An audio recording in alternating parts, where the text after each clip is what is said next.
Hello and welcome दोस्तों, स्वागत है आपका हमारे यूट्यूब चैनल में। दोस्तों आज की इस वीडियो में हम बात करने वाले हैं बीए थर्ड ईयर के सेकंड पेपर के प्राचीन इतिहास के एक इम्पॉर्टेंट क्वेश्चन के बारे में, जो कि है गांधार कला शैली की मुख्य विशेषताओं का वर्णन कीजिए।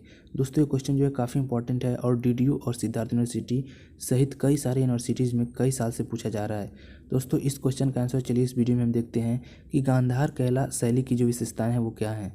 तो यहाँ पर दिया गया है गांधार कला की विशेषताएँ, जिनमें से हमारा पहला है, इस शैली का मुख्य विषय बुद्ध तथा बौद्ध धर्म संबंधी वृत्तांतों का दृश्यांकन एवं ब्रह्म एवं जैन धर्म संबंधी मूर्तियों का अभाव है। यानी कि गांधार कला शैली में अगर आप जाएंगे देखने, तो यहाँ पे जो है बुद्ध और बौद्ध धर्म से संबंधित जो भी उनकी यात्राएं हैं उनका वृत्तांत और ब्रह्म और जैन संबंधी मूर्तियों का अभाव है। यानी कि ब्रह्म और जैन संबंधी जो मूर्तियां हैं वो यहाँ पे गांधार कला शैली में नहीं देखने को मिलती हैं। आपको देखने को मिलेगी बुद्ध की मूर्तियां और उनके जो धर्म संबंधी वृत्तांत थे उनका दृश्यांकन देखने को मिलेगा। तो ये थी पहली विशेषता। अब चलिए आगे बढ़ते हैं और दूसरी विशेषता देखते हैं। यह यूनानी प्रभाव से उत्पन्न होने पर भी आंतरिक एवं ब्राह्म रूप से भारतीय है। दोस्तों ये जो है यूनानी से जो है प्रभावित हुआ है, यानी कि यूनानों द्वारा ये लगभग बनाया गया था और इसकी रचना जो है यूनान से मिली जुली मिलती है, यानी कि यूनान के कला से मिलती जुलती है। लेकिन ये जो है आंतरिक और ब्राह्म रूप से, यानी कि अंदर से और बाहर से भी भारतीय है। यानी कि ये जो गांधार कला शैली है वो भारतीय है। यह है दूसरा विशेषता। अब चलिए देखते हैं इसका तीसरा विशेषता। इस शैली की मूर्ति रचना में भूरे तथा स्लेटी रंग के पत्थरों का प्रयोग किया गया है।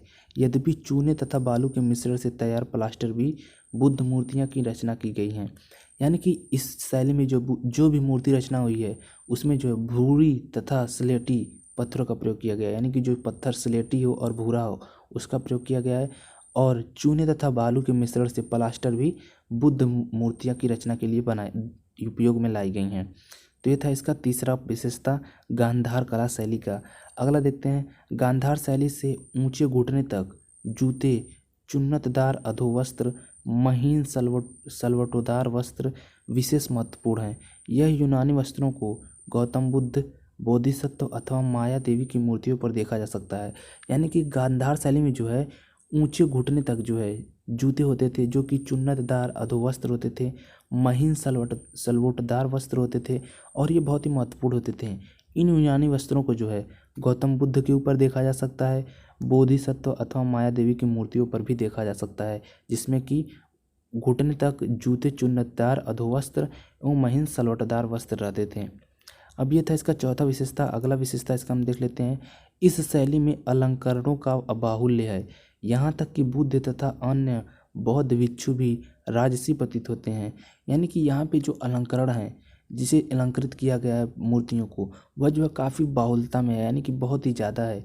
यहाँ पे जो मूर्तियाँ बनाई हैं उसमें बुद्ध की भी मूर्तियाँ बनाई गई हैं, जो कि सिद्धार्थ थे, कपिलवस्तु के समझ लीजिए एक राजा थे और बाद में बहुत ही विद्वान व्यक्ति थे जिन्होंने बहुत सारी हमें ज्ञान की बातें बताई।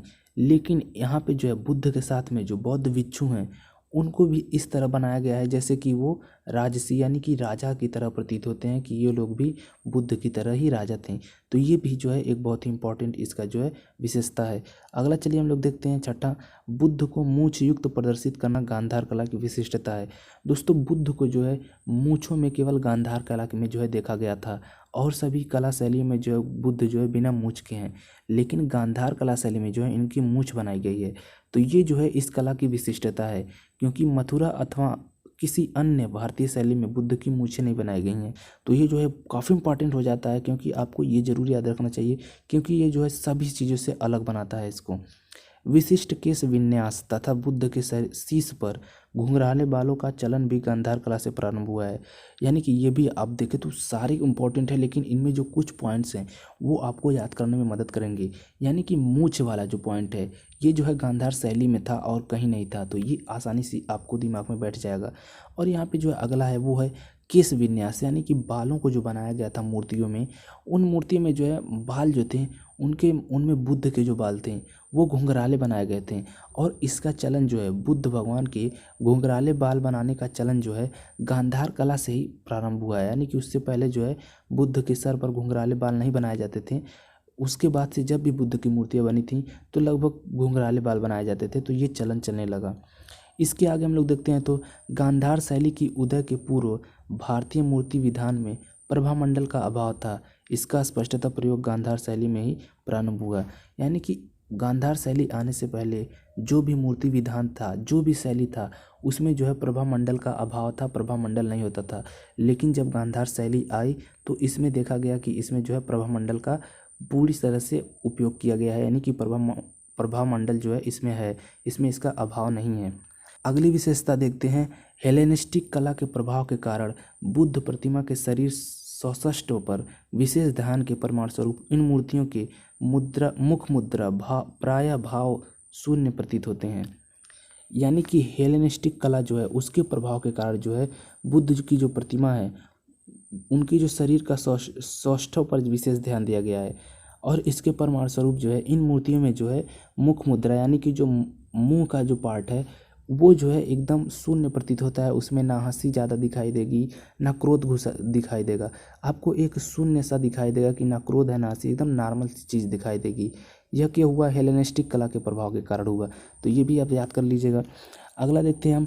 गांधार कला की मूर्तियों की शैली भारतीय है परंतु इनके कलाकार यूनानी थे, इसलिए यह कला दो संस्कृतियों का मिश्रण है।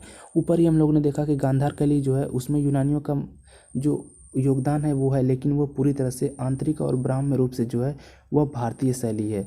तो यहाँ पे जो है वो भारतीय है, लेकिन इसमें जो है दो संस्कृतियों का मिश्रण है। क्योंकि जो लोग यूनान के होंगे वो लोग अगर भारत में कोई भी शैली में अगर मूर्तियाँ बनाएंगे तो वो अपनी शैली का जरूर उपयोग करेंगे। तो यहाँ से आप आसानी से याद कर सकते हैं कि गांधार कला की मूर्तियों की शैली भारतीय है परंतु इनके कलाकार जो हैं वो यूनानी थे, इसलिए यह कला जो है दो संस्कृतियों का मिश्रण है। इसके आगे हम लोग देखते हैं। गांधार शैली कलात्मक शैली, सामग्री तथा अभिव्यक्ति के रूप में उत्कृष्ट एवं मौलिक है। बुद्ध की मूर्तियों में गांधार शैली के सम्यक दर्शन होते हैं। यद्यपि कुछ विद्वान गांधार शैली को अनुकृति की विडंबना मात्र मानते हैं। पर्सी ब्राउन का अभिमत है कि गांधार शैली के कलाकारों के कलात्मक रुचि का अभाव था, परिणामस्वरूप यह भारत की अपेक्षा अन्य देशों में अधिक लोकप्रिय हुई। यहाँ पे जो है एक जो इतिहासकार समझ सकते हैं आप, पर्सी ब्राउन थे, जो उन्होंने कहा था कि गांधार शैली के कलाकारों में जो है कलात्मक रुचि का अभाव था, इसीलिए जो है भारत में उतना फेमस नहीं हुआ, बल्कि अलग अन्य देशों में जो है बहुत ज़्यादा फेमस हुआ, लोकप्रिय हुआ। तो ये था एक और इसका विशेषता। अब आगे चलिए हम लोग देख लेते हैं। इसके संबंध में एक और पॉइंट बनता है। ऐसा प्रतीत होता है कि गांधार शैली के उपरोक्त आलोचकों का मत भारत में मान्य नहीं हुआ, फिर भी गांधार शैली विशेष प्रभाव के उपरांत भी यह भारतीय कला का उत्कृष्टता का घोतक मानी जा सकती है। यानी कि ऐसा माना जाता है कि गांधार शैली के उपरोक्त आलोचकों का मत भारत में मान्य नहीं हुआ। यानी कि गांधार शैली के जो आलोचक थे उन्होंने इसकी आलोचना तो की, लेकिन इसको भारत में माना नहीं गया। इसी की वजह से जो है यह जो है भारतीय कला की उत्कृष्टता का घोतक मानी जाती है। यानी कि एक ऐसा चिन्ह मानी जाती है जो भारत की कला शैली को उत्कृष्ट बनाता है, यानी कि अच्छा बनाता है कि ये अन्य शैलियों से किस प्रकार से अच्छी है। तो दोस्तों ये था जो है गांधार शैली की जो विशेषताएं थी मुख्य, वो सारी विशेषताएं आपने देख ली हैं। उम्मीद करते हैं आपकी सारी विशेषताएं अच्छी तरह से समझ में आ गई होगी। और अगर आप इसे एक दो बार याद कर लेते हैं और वीडियो भी देख लेते हैं फिर भी आपको ये अच्छी तरह से समझ में आ जाएगी। तो मिलते हैं आपसे नेक्स्ट वीडियो में, तब तक के लिए आपका वीडियो देखने के लिए धन्यवाद।